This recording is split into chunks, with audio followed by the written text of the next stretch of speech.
Et si tout ce qu'on nous a appris sur la justice sociale n'était qu'un mensonge? On nous parle d'égalité, de droit, de justice.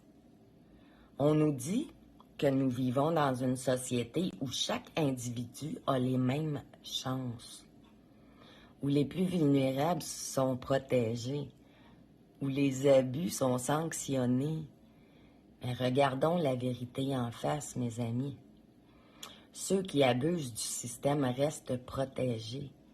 Ceux qui dénoncent sont réduits au silence.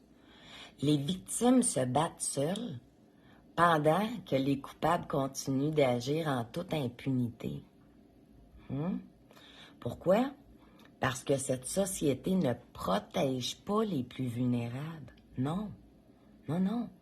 Elle protège seulement ses intérêts. Prenons par exemple des enfants placés sous la protection de l'État. Officiellement, ils sont en sécurité. En réalité, combien d'entre eux, moi y comprise, ont subi des abus? Combien sont brisés par un système qui prétend les protéger, mais qui les enferme dans un cycle de souffrance? On déplace des enfants comme de simples dossiers administratifs, sans même se soucier des traumatismes qu'on leur inflige qui resteront toute leur vie. On les arrache à des parents, oui, parfois imparfaits, mais aimants, pour les confier à des institutions qui vont les broyer.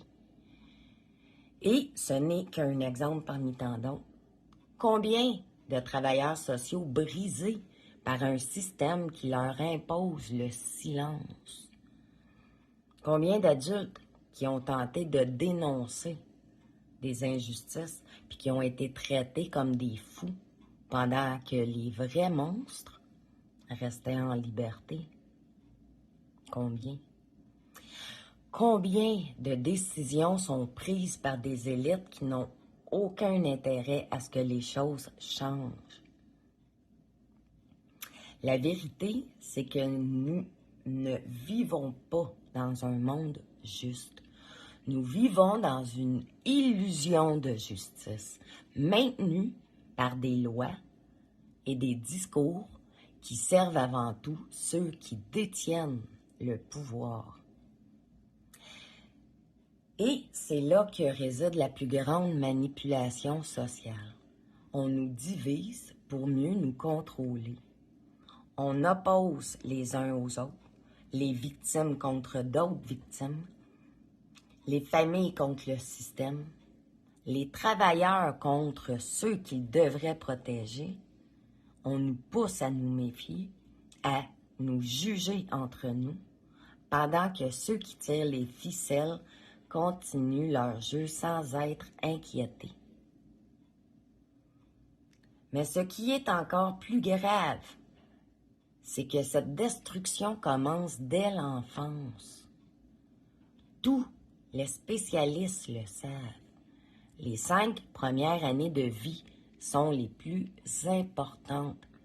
C'est là que se forment toutes les connexions neurologiques qui vont déterminer comment l'enfant va percevoir son monde, la vie, la confiance, la sécurité, l'attachement, l'amour. Tout se joue là. Alors, pourquoi briser ces liens si fondamentaux? Posez-vous la question. Pourquoi séparer des enfants de leurs repères dès leurs premières années? Pourquoi mettre entre les mains d'un système impersonnel ce qui devrait être le socle même d'une société saine? Est-ce que c'est une simple négligence ou est-ce que c'est volontaire? Parce que si tous les spécialistes savent à quel point ces années sont cruciales, les élites aussi doivent le savoir. Et si elles le savent, alors il faut vraiment se poser la question, est-ce qu'il y a un intérêt à briser les bases de l'attachement, même inconsciemment, à générer des générations de citoyens déconnectés, fragilisés, instable, dépendant du système. Un enfant à qui on apprend la peur dès son plus jeune âge deviendra un adulte facile à contrôler. Un enfant qui n'a jamais connu la sécurité cherchera toute sa vie un système qui lui dira quoi faire.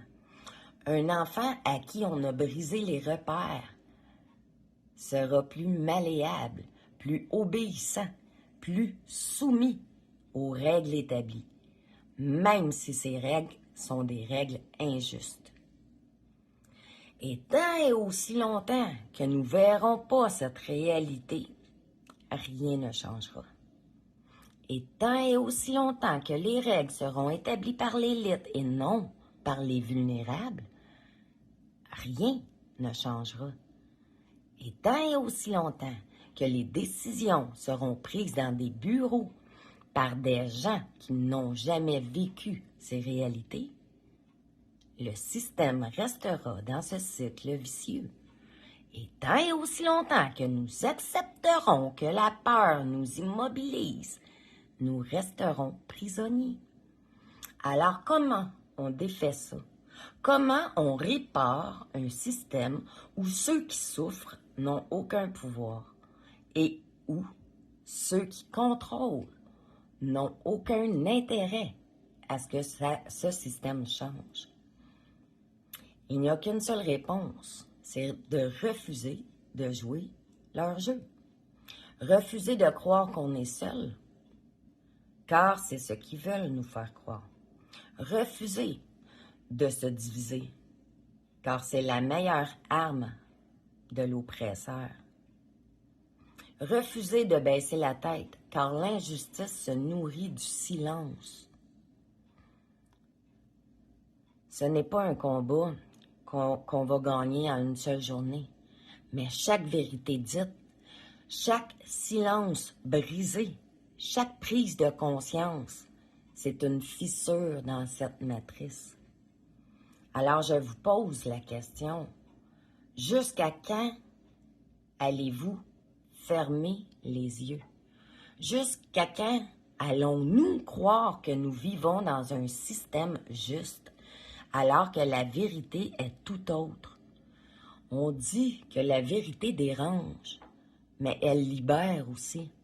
Se taire, c'est être complice. Ouvrir les yeux, c'est le premier pas. Maintenant, la question est, qu'allons-nous faire de cette vérité? Qu'allons-nous en faire? Bonne journée.